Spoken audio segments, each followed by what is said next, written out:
As a child, my father would tell me stories of ancient Egyptian warriors, traveling for endless days and nights across infinite desert plains, showing signs of endurance and bravery I could only dream of emulating. He would tell me that upon their return home, these warriors would be welcomed with a feast worthy of their bravery on the battlefield. Years later, as a teacher in greater Washington, D.C., I too now find myself traversing a desert, though it is not the one I envisioned. A food desert is categorized as a poor urban area where residents cannot afford or are not given access to healthy foods and grocery stores. Every day at 2:45, I watch my students hop onto this leaking submarine of a school bus, every block bringing them deeper into an ocean where the only fish they find are fried, where fruits and vegetables are playing an everlasting game of hide and go seek because there are no grocery stores here. Just liquor stores and Popeyes, Dunkin' Donuts and 7-Elevens, children born into a neighborhood that feels more pollution than solution. It is then I realize that I am not too far from the deserts I once dreamed of.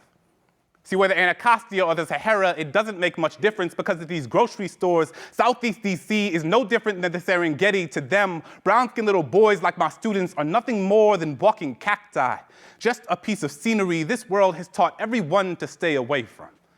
Brianna literally has a landfill in her backyard, so she has a hard time convincing herself the world doesn't just think she's trash. Restaurants come and dump the remains of food she'll never be able to afford to eat 3 steps from her back door. Jose eats fast food 5 days a week because his mother works 3 jobs to take care of 6 kids and only sees her son when she arrives home from work at the same time he is leaving for school. He's gotten so big that the excess fat bunkered beneath his skin puts added pressure on his joints. His knees are literally crumbling under the weight of this world. Olivia watched her father shot 2 feet from her front porch. She wants nothing more than to go outside and play at the park after school, but gun violence has made a merry-go-round feel more like Russian roulette, so she doesn't go outside. Simply eats any processed food from the cabinet that will last long enough to prevent her from leaving the house too often. These are my students, my warriors, fighting a battle against an enemy they cannot clearly see. These kings and queens meant to feast, not to fester, but their zip code has already told them that their life expectancies are 30 years shorter than the county 7 miles away. I can see the faults of my own ancestry shaking in their eyes. Diabetes and high blood pressure run through the roots of my family tree. Heart disease is as much a part of my history as shackles and segregation, so from my father's kidney transplant to Olivia's asthma, these things are more than mere coincidence. Both grew up in places more accustomed to gunshots than gardens, so tell me place doesn't matter. That the neighborhoods that are predominantly healthy aren't the same ones that are predominantly wealthy, because when you're not choosing between buying your medicine and your groceries, health doesn't have to be a luxury. It doesn't have to be an abstract concept presented in academic journals and policy briefs. My students overcome more every day than I will in my lifetime. They are the roses that grew from the concrete, the budding oasis in the heart of the desert, and their lives are worth far much more than the things that this world has fed them.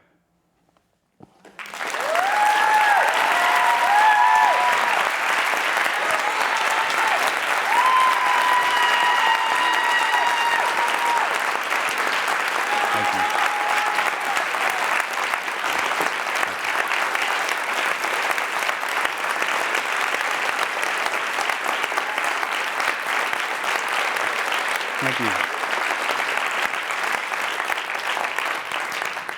So, growing up in my house, food was everywhere. Both my mother and father somehow managed to work full-time and cook amazing meals for my siblings and I almost every day. And I'm from New Orleans, so I was raised somewhere between shrimp etouffee and grilled catfish. Probably learned to walk holding crab legs and was essentially baptized in a pot of crawfish before I even knew what one was. And no one could make a pot of gumbo like my mom. But what was even better than the gumbo were the stories. Every evening, our dinner table was abound with stories. And what stuck with me the most were some of the stories my grandfather shared about growing up in rural Mississippi in the aftermath of the Great Depression. Born to a family where neither of his parents finished middle school, he had to work on a tobacco farm throughout his childhood just to pay for his education. The county he grew up in didn't even have a high school for black students. So alone, he had to move to an entirely different county across the state just to attend high school, graduate, and ultimately go to college. And when I asked him about this, about how difficult it must have been being a black boy in Jim Crow, Mississippi, where the world was literally set up for him to fail, he says, yes, it was hard. But Clint, you have to understand, I didn't want people to feel sorry for me. I wanted people to believe in me. And I realized that what stood out to me most about these anecdotes was this idea of resilience, of people who were presented with seemingly insurmountable odds and somehow, despite all of it, overcame them. And I decided I wanted to be somebody who told stories like my grandfather's. I wanted to make a career telling tales of human triumph when the world expected the opposite. In fact, a few years ago, I was back home sorting through some old boxes with my mom, and we came across my third grade yearbook. And in it, one of the questions asked, what do you want to be when you grew up? In prototypical 8-year-old fashion, most of my peers stated ballerina, basketball star, astronaut, fireman. My answer, reflective of the awkward, big-headed, dream-filled kid that I was, read, I want to be a Newbery Award-winning author. And while I have not become the next Lois Lowry, I'm a poet, and I'm a teacher. And so much of my work is informed by the lives of my students, their families, and our community. I see it as an opportunity to tell the stories of my students' lives and break them out of these cultural caricatures that they're too often compartmentalized in. So this conference is about changing the way we eat, but I also want to make sure that we're changing the way we talk. Some of the most important conversations we have take place when we're breaking bread. Evening dinners, afternoons in cafes, lunch with old friends, Sunday gatherings of the entire family. Food and conversation have been intrinsically linked for as long as we can remember. But when we're having these conversations, whether we realize it or not, we are making a decision about the types of narratives that we want to create or perpetuate around different groups of people. For example, a few years ago, I was invited to a dinner that served as a roundtable discussion on the topic of education. There's a wide range of stakeholders: teachers, community leaders, politicians, large donors, and many more. And I was excited to be there.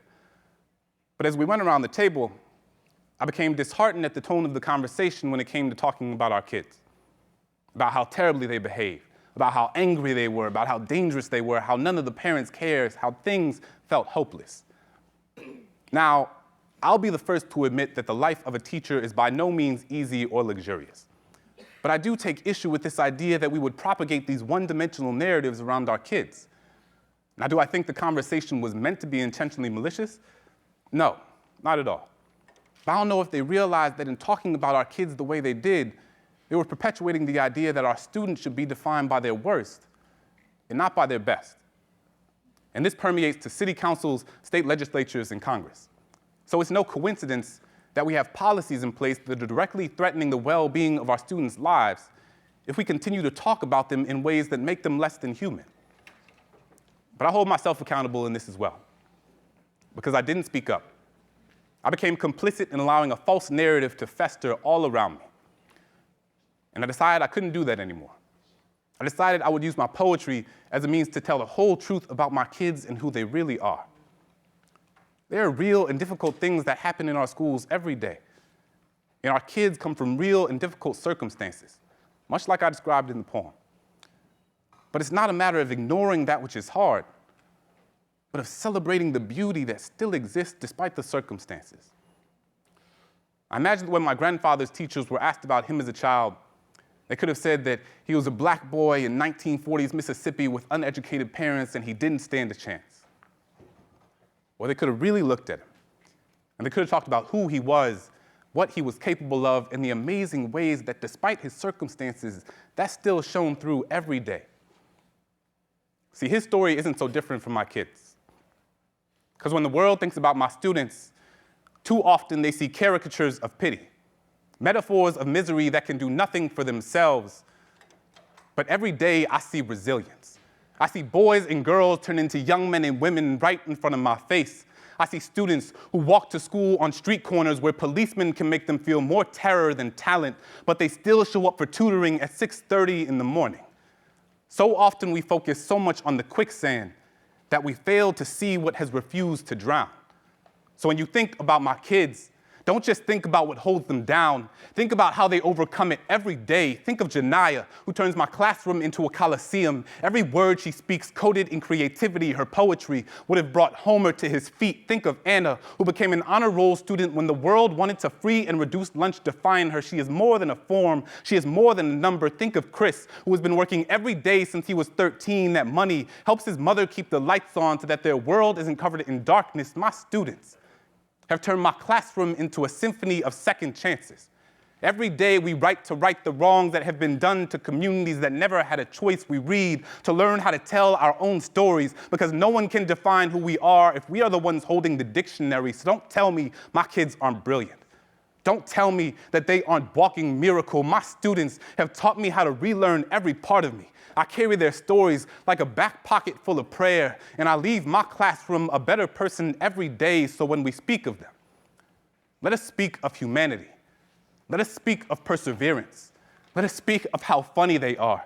Let us speak of how courageous they are. Let us not focus so much on the shadow that we fail to see what stands above it. When we break bread, let us not break bodies.